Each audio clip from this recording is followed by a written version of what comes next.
Հարգելի հեռուստադիտողներ, մենք կրկին հյուրասրահում ենք խոսելու ենք մի նախագծի մասին եւ իմ գործընկերը սիրով կներկայացնի մեր հյուրերին։ Այո, մենք թողարկման սկզբում նշեցինք, որ մեր հյուրն է լինելու շատ հայտնի ոճաբան եւ դիմահարդար, այնպես որ աղջիկները եւ կանայք կարծում եմ շատ մեծ անհամբերությամբ են սպասում այս հարցազրույցին եւ այսպես մեր տաղավարում է ոճաբան դիմահարդար Ռոբերտ Մինասյանը, նրան ուղեկցում է ոճաբան դարձյալ բլոգեր, ֆեշն բլոգեր Մարիաննա Կաբաբյանը, նրանց հետ կզրուցենք հենց մի հետաքրքիր ֆոտոնախագծի մասին, որի հիմքում հայկական բրենդ հասկացությունն է։ Բարի լույս, ուրախ ենք ձեզ տեսնելու շատ։ Եվ այո, յուրախություն բոլոր կանանց, այսօր տաղավարում է շատ կարևոր մարդ, ով զբաղվում է գեղեցկությամբ։ Եվ խոսենք, ի սկզբանե խոսենք նախագծի մասին, որն արդեն կայացել է, այդ ձեր համագործակցության մասին ինչպես կայացավ, ինչու համաձայնեցիք մասնակցել այս նախագծին, խնդրեմ։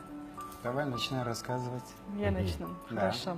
Սկսեմ պատմել ես, մենք Ռոբերտի հետ ծանոթացանք իր ներկայացուցիչի միջոցով, Տաթևիկի Հարությունյան, ով մեզ առաջարկեց նաև համագործակցել, քանի որ Ռոբերտը համաշխարհային ճանաչում ունեցող celebrity make-up artist է, աշխատում է համաշխարհային հայտնի մարդկանց հետ, ռուսական աստղերի հետ է երկար տարիներ համագործակցել, հիմա էլ Բերլինում համագործակցում է մեգա աստղի հետ Վերոնա եւ մեծ պատիվ էր ինձ համար ծանոթանալ Ռոբերտի հետ եւ ստանալ նման առաջարկ համագործակցության։ Մենք նկարահանեցինք մի նախագիծ, որտեղ օգտագործել ենք հայ դիզայներների հագուստներ, աքսեսուարներ, փորձելով խառնել ցույց տալու համար, եւս մեկ անգամ ապացուցելու համար, որ հայկականը շատ նորաձև է, համաշխարհային տենդենսներին համահունչ մեր նորաձևությունը այսօր ընթանում է առաջ եւ նախագծից երբ տեսնեք կադրեր կհասկանաք, որ ապացուցված է դա մեր կողմից, դիմահարդարումը արել էր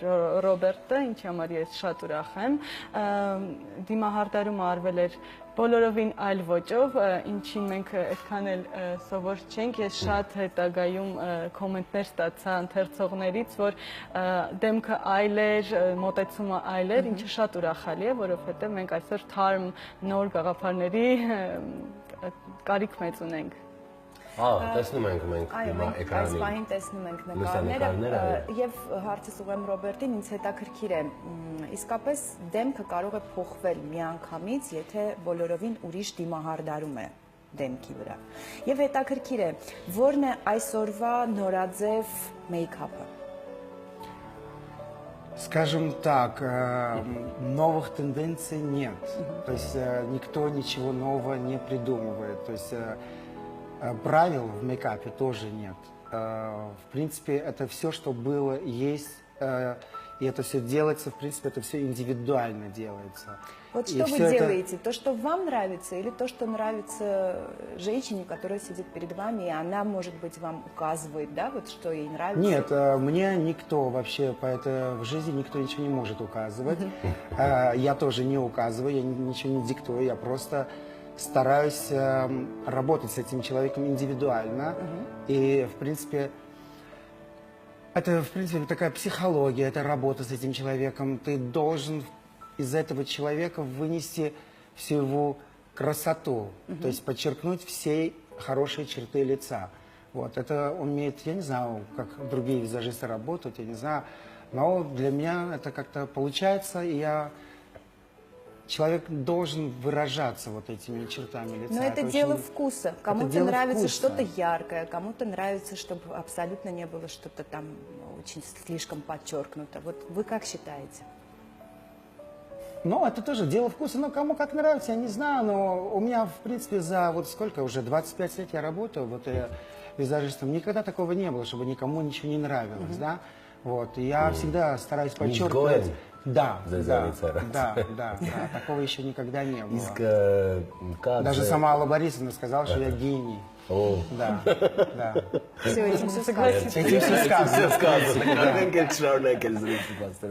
Լավ, իսկ կա ձեզ հատուկ ինչ-որ գիծ, ոչ, գույն, ձեր ձեռագիրը որն է։ Առանց տեսնելու, որ դուք եք աշխատել, կարող են ասել, որ սա, ահա, Ռոբերտ Я не знаю почему, но это сразу видно. Видно. Да, это сразу видно, даже, скажем, многие друзья, там, знакомые, там, не знаю, еще что-то.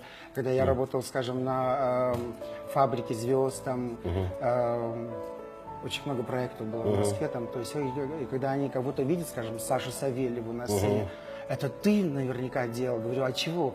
Это сразу видно, говорят, что это твоя рука, я не знаю, есть у каждого человека наверняка свой почерк. Տղամարդկանցել եք դուք արդարում։ Да. Եվ որն է այն սահմանը, որ պետք է չանցնել տղամարդուն Ну, естественно, արդարելու։ не надо превращать из мужчины в женщину, да, но... Որտեղ շատ դժվար է, հասկանում եմ, որ թվում է թե հեշտ է դիմա արդարել տղամարդուն, բայց պրոֆեսիոնալ արտիստին, ով աշխատում է հեռուստախցիկի առջև, բայց կա մի բան, հետաքրքիր նրբություններ ունի նաև այդ դիմա արդարումը։ Естественно, конечно, есть, да, надо подчеркивать тоже черты лица, там все остальное. Я не знаю, бывало, скажем, что я не мог работать с одним человеком, скажем, он брал в этот момент другого визажиста, потом он звонил мне, говорит, нет, говорит, без тебя я не могу обойтись, потому что я выгляжу не так, как ты делаешь меня. Вот. И если в интернете прочитать, я 2,5 года был личным стилистом Сергея Минаева, Духлес, который писал, вот «Честный понедельник» программа была, вот он тоже без меня не мог обойти, он тоже где-то в интернете написал, что Роберт это гений кисти. Вот, что я без него никак не Դե могу. հիմա անդրադառնանք ձեր պատմությանը, դուք Երևանից որոշում եք մեկնել Բերլին, շատ տարիներ առաջ, եւ խոսենք նաեւ ձեր success story-ի մասին, այսպես ասած, հաջողության պատմության, ինչպես ստացվեց, որ դուք մենակ գնացիք։ Нет, я уехал с мамой. Да, мне было 17 лет, и мы как-то решили, это были 90-е годы. Наверняка тяжелые годы начинались, я не знаю, для Советского Союза. И мы эмигрировали просто в Германию, вот, и начали там жить. Եվ արդեն գիտակցում եք ինչով եք զբաղվելու։ Ընտրությունը շատ հետաքրքիր է ձեր։ Դուք գիտեիք արդյոք այո շարունակեմ հարցը։ Հետաքրքիր է։ Я не знал об этом, это как-то спонтанно все получилось у меня в жизни. Хотя, если задуматься, что в детстве, что я делал, как бы у нас были дома какие-то куклы там немецкие всякие, да, дорогие какие-то. И я вот сейчас вспоминаю, что я этих кукол красил всегда фломастерами, которые были вот этими черными фломастерами. И моя мама говорила всегда, о, что ты делаешь с этими куклами, ты превращаешь в Аллу Пугачеву. Я не знаю, в принципе, это было То есть у меня в голове. подсознательно вы уже как бы знали, вот, чем вы будете заниматься? Բերլին նորաձևության մայրաքաղաքներից մեկը, դժվար չէ ինտեգրվել Нет. այդ հանրության նորաձևության։ Հեշտ ստացվեց։ Но для меня все легко, я не знаю, я очень быстро приобщаюсь к этому обществу, вживаюсь в это общество, вот, и очень быстро у меня появились, в принципе, друзья немцы, все остальное, и как-то вот так понеслось, это очень легко. А языковой как-то. барьер в самом начале? Но в самом начале был, естественно, немецкий язык, он сам по себе довольно-таки очень сложный. Очень сложный язык, но как-то у меня, я не понимаю, где-то за 2 года я выучил язык. Вот, и сейчас, в принципе, владею языком как Сейчас русским. вы работаете с очень знаменитой в Германии, во всей Европе звездой. Вот расскажите, пожалуйста, вы индивидуальный ее мейкап-артист. Да. Ну, я работаю с Роной Пот. Да. Պոտի մասին է, հա։ Да, вот я с ней работаю уже сколько лет, мы сотрудничаем, 4 или 5, я не помню точно.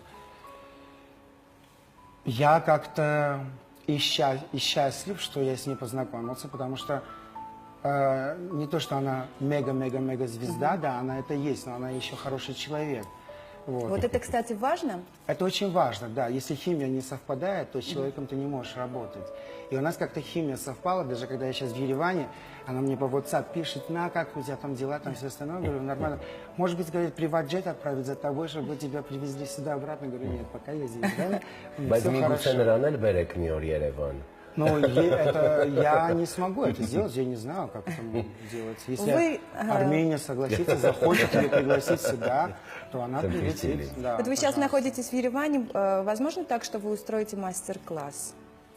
Были два предложения было, чтобы делать мастер-класс, но как бы что-то не сошлось, я не знаю, пока мест.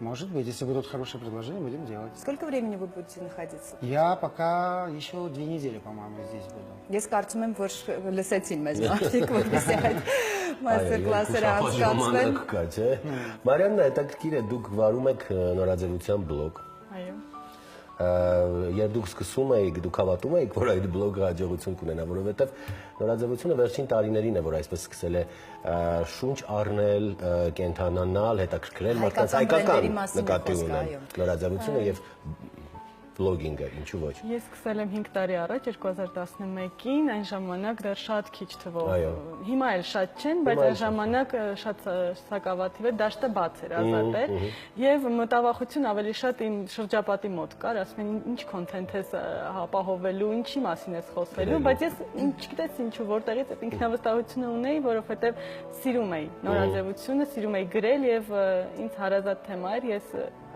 ընդհարցակվեցի շատ տարիների ընթացքում եւ այսօր որ Ռոբերտի հետ այստեղ նստած եմ, կարծում եմ մի բանի մասին է խոսում, որ ինձ մոտ ստացվեց, այո, իհարկե, միանշանակ։ Իսկ առանձին գիծ ցանկություն ունեցել եք ձեր գիծը ունենալ հայկական այո, հագուստ ստեղծելու մասին։ Ես հագուստ ստեղծելու մասին երբևէ չեմ մտածել, որովհետև ես առաջին հերթին մասնագիտությամբ դիզայներ չեմ, երբևէ չեմ նկարել եւ այն աղջիկներից չեմ, ով տիկնիկների համար շորեր է կարել փոքր հասակում։ Ավելի շատ սիրում եք գրել։ Սիրում եմ գրել, ես կարող եմ այդ հագուստի մասին շատ երկար գրել, ասում են լավ է ստացվում, բայց որևէ բան ստեղծել ինձ մոտ միանշանակ չի ստացվի, բայց Ինչ լավ է, որ դուք adekvat եք մտածում։ Այո, իրականությունից չես փախչի, չէ, ես ինձ համար նոր բաներ չեմ հորինի ստեղծի, բայց այսօր մի նախագիծ եմ ղեկավարում, շատ մեծ հպարտությամբ պիտի նշեմ, որտեղ համախմբվել են տարբեր հայ դիզայներներ,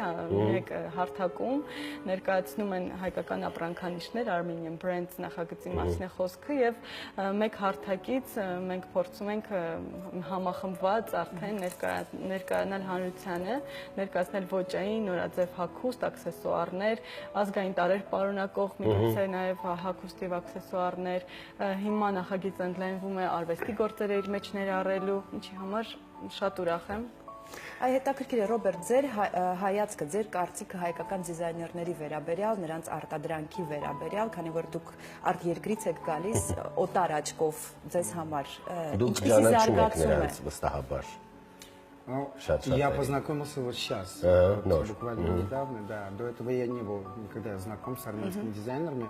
И вот когда мы были в этом Ташире, да, вот на последнем этаже, я был поражен, то, что я увидел, да, было очень круто, мне очень понравилось.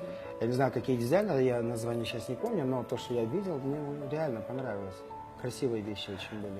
Մարիաննա, դա տևական է լինելու այդ նախագիծը Տաշիրում, որ ես չեմ եղել ճիշտ ասած։ Ես կարծում եմ, որ տղամարդկանց համար դեռ չունեն ոչինչ առաջարկելու։ Ունեն։ Հա, հավատացեք, հայ դիզայներները տղամարդկանց էլ չեն անտեսում, ներկայացված կա տեսականի տղամարդկանց համար եւս։ Համեցեք ծանոթանալու ֆորմատը այլ է, խանութային վիճակ չի ստեղծված, ավելի concept store ենք իրենք ներկայացնում եւ հաճելիորեն կզարմացնի ձեզ։ Հայկական նորաձևությունը վերջին շրջանում վերելք է ապրում, սա նկատում եք շատերը, դուք դա նկատում եք ռեալ, տեսնում եք այդ վերելքը։ Այո, հետաքրքրվածությունը նորաձևության հանդեպ, նորաձև լինելու հանդեպ, դե խնամված միշտ են եղել հայ կանայք, բայց այսօր նաեւ հետևում են նորաձևության տենդենսներին։ Մենք խոսում ենք մեր եթերներից մեկում, որ այսօր հայկական բրենդ կրելը դա նորաձև է։ Եվ կարծես թե սա գնալով առաջ է գնում եւ փորձում են մեր հայ դիզայներների հագուստները օգտագործել կանայք։ Եվ ամենակարևորը, ինչը ոչ պակաս իրոք կարևորը, մաչելի է, այսինքն մենք կարողանում ենք մեզ, բոլորը կարողանում են թույլ տալ, դե ոչ բոլոր դիզայներների մասին է խոսքը գնում, բայց հիմնականում կարողանում են թույլ տալ, գնել եւ հագնել հայկականը։ Գիտեք, հայ դիզայներներն էլ մտածում են հայ սպառողի մասին, իրենք ստեղծելով նաև երկրորդ գծերը, այս լինիա կոչվածը երկրորդ։ Դա անհասանելի չէ, ինչը արդեն կարևոր է։ Այո, միգուցե երիտասարդ ուսանողների համար մի փոքր վիճելի էլի կհամաձայնեմ, այդքան էլ հասանելի չէ, բայց ամեն ինչ արվում է, թեկուզ մեր նախագծի շրջանակներում, որ մի փոքր գները ավելի իջնեն, ավելի արտադրանքը ավելի հասանելի լինի մեր դիզայներների համար եւ լայն արտադրություն արդեն կազմակերպելով իրեն կարողանան ավելի մատչելի լինել սպառողի համար։ Պիտի նշեմ ամբողջ աշխարհում այդ տենդենսը կա mass fashion-ից, իրենք արդեն գալիս են հեղինակային հագուստին, յուրաքանչյուր կին նորաձևությանը հետևող մարդ ուզում է լինել եզակի իր տեսակում, այսինքն իր կրած հագուստից ունենա միայն ինքը։ Այդ տենդենսը այսօր Հայաստանում էլ է նկատելի եւ շատ ուրախալի է, քանի որ կար մի պահ, երբ բոլորը ուզում էին կողքինին նմանվել, ուրիշին նմանվել եւ այդ շաբլոն կոչվածը շատ տարածված էր։ Այսօր չէ, այսօր ամեն մեկը իր անհատական ոճն է ուզում ընդգծել, իր ներքինը արտահայտել նորաձև նորաձևության միջոցով եւ դա շատ ուրախալի է։ Ռոբերտ, դուք հիմնականում աշխատում եք աստղերի հետ, ինչ որ թոք-շոուների, հա, շրջանակներում։ Իսկ առօրյայում ինչ խորհուրդ կտաք կանանց, ինչպես է պետք ճիշտ մեյքափ անել, ինչն է ճիշտը։ Որովհետև կանայք նայելով, հա, այդ բոլոր աստղերին պարզապես ուզում են նմանվել եւ չեն հասկանում, որ դուրս գալով եւ գնալով պարզապես համալսարան չի կարելի այդպես շպարվել։ Не, ну это понятное дело, да, но в принципе, что не то что посоветовать, могу сказать, что любая женщина должна найти свою индивидуальность. Вот. Она не должна стремиться быть похожим на кого-то.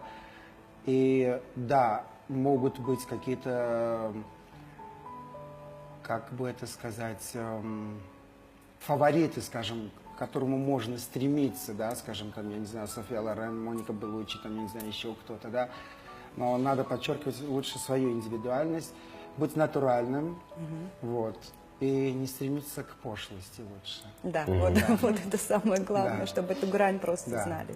Այսօր շատ դիմահարդարներ կան, նաև Հայաստանում շատ կան, եւ կարծես թե մրցակցությունը մեծ է։ Եվ այս ոլորտում պետք է ուրախությամբ նշել, որ հայերը դարձյալ առաջատար են։ Ես անունը չեմ ուզում տալ, բայց կան հայտնի դիմարդարներ Մոսկվայում եւ ոչ միայն այդտեղ։ Այս մրցակցությանը դժվար չէ դիմանալ։ Եվ որն է ձեր հաջողության գրավականը, դուք ինչպես եք այդ մրցակցությանը դիմանում։ Դե տեսեք, Մոսկվայում ինչքան դիմահարդարներ կան, ինչքան պահանջված այսօր եւ հայտնի անուններ կան։ Եվ ինչու պետք է հրավիրեն հենց Ռոբերտին։ Մտածում եմ ում հրավիրեն նախագծի համար, չէ, Ռոբերտին են հրավիրում։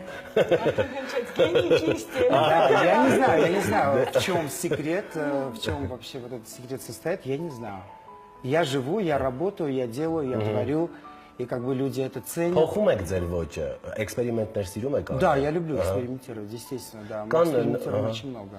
Որովհետև տեսեք, շատ վաղ եք սկսել, 20 տարի առաջ, այս անդադ նորաձևությունը փոխվում է, տրենդները փոխվում են, մարդիկ փոխվում են, պահանջները փոխվում են եւ պետք է անընդհատ, այո, համապատասխանել դրան։ Времени надо всегда соответствовать, естественно.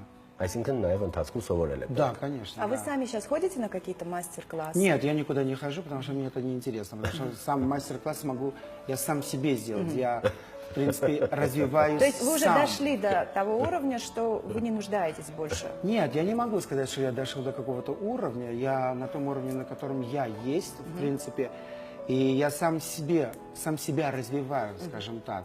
Если у человека есть талант, то, значит, прет. Оттуда где-то, откуда-то прет, оттуда свыше, я не знаю. Նայում եմ Սիմային, եւ տեսնում եք, թե ինչպես է մեր պրոֆեսիոնալ դիմահարդարը աշխատել։ Նրա հետ ամեն ինչ ճիշտ է ձեր կարծիքով։ Все нормально. Я же не буду сейчас осуждать чужую работу. Да. Ես իդեպ ուզում եմ շնորհակալություն հայտնել մեր դիմահարդարին, որին ես երբեք չեմ դավաճանում, այո։ Շնորհակալություն Անուշ։ Դե ինչ, կարծես թե ամեն ինչ ասված է, մենք ձեզ հաջողություն ենք մաղթում։ Ռոբերտ, մենք հույս ունենք, որ մեզ լսեցին հիմա եւ կհրավիրեն նաեւ ձեզ վարպետության դասի, որ дուք վարեք այդ վարպետության դասը։ Կարծում եմ շատ սկսնակ մասնագետներ ուրախ կլինեն այս հանդիպմանը։ Буду рад сотрудничать. Спасибо, было очень приятно с вами пообщаться. Շնորհակալություն։ Հարգելի հեռուստադիտողներ, շարունակում ենք եթեր այս պայն կարճատև գովազդային դադարը, կվերադառնանք եւ կբացենք մեր էջերը։